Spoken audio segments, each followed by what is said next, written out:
ಮನಸ್ಸಿನಾಗೆ ಆಸೆ ಬಾನಾಡಿ ಓಡೋಡಿ ಹೋಗಿದ ಕಣ್ಣು ತಾನು. ನನಗೆ ಈ ದ್ವಂದ್ವದ ಬದುಕು ಸಾಕಾಗಿದೆ. ನಾನು ಸತ್ರು ಹೆಣ್ಣಾಗೆ ಸಾಯೋದು. ಕಟ್ಟಿದ ಮನಸ್ಸಿನಾಗೆ ಆಸೆ ಬಾನಾಡಿ. ಮಗ ಚೆನ್ನಾಗಿ ಓದ್ತಾನೆ, ದೊಡ್ಡ ಆಫೀಸರ್ ಆಗ್ತಾನೆ ಅನ್ಕೊಂಡಿದ್ದೆ.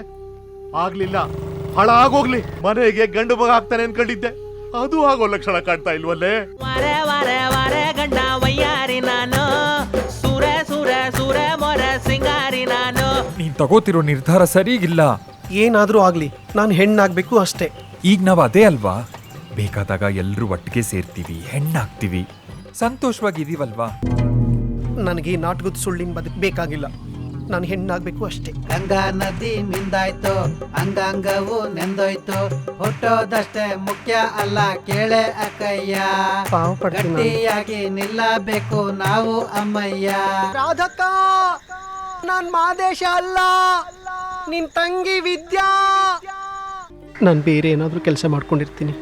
MA ಮಾಡಿದ್ದೀನಿ, ಡಿಗ್ನಿಫೈಡ್ ಆಗಿ ಬದುಕಬೇಕು. ಈ ಸರ್ಟಿಫಿಕೇಟ್ ನಿಮ್ದೇನ್ರಿ? ಹೌದು. ಮತ್ತಿಲ್ಲಿ ಮಾದೇಶ್ ಅಂತ ಇದೆ. ಈಗ ನಾನು ವಿದ್ಯೆ ಆಗಿದ್ದೀನಿ ಸರ್. ಐ ಆಮ್ ಸಾರಿ, ಇಲ್ಲಿ ವೇಕೆನ್ಸಿ ಫಿಲಪ್ ಆಗಿದೆ. ಸಮಾಜ ನಮ್ನ ಒಪ್ಕೊಳುತ್ತಾ?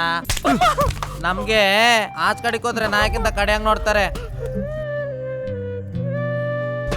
ನಮ್ಮದು ದುಡಿಯಕ್ಕೆ ಎರಡೇ ದಾರಿ, ಒಂದು ಪಿಚ್ಚೆ ಬೆಳಿಬೇಕು, ಇನ್ನೊಂದು ನಾವು ಮೈ ಮಾರ್ಕೋತೀವಿ ಅಂತಾನೆ ಇಟ್ಕೊಳ್ಳಿ. ಏನ್ ತಪ್ಪು? ಈ ಸಮಾಜ ನಾವು ಮರ್ಯಾದೆಯಿಂದ ಬದುಕೋಕೆ ಏನ್ ಮಾಡಿದೆ? Don't we have rights to live? ಜೈ ಮಾತಾ, ಸಂತೋಷಿ ಮಾತಾ, ಜೈ ಜೈ ಮಾತಾ, ಸಂತೋಷಿ ಮಾತಾ.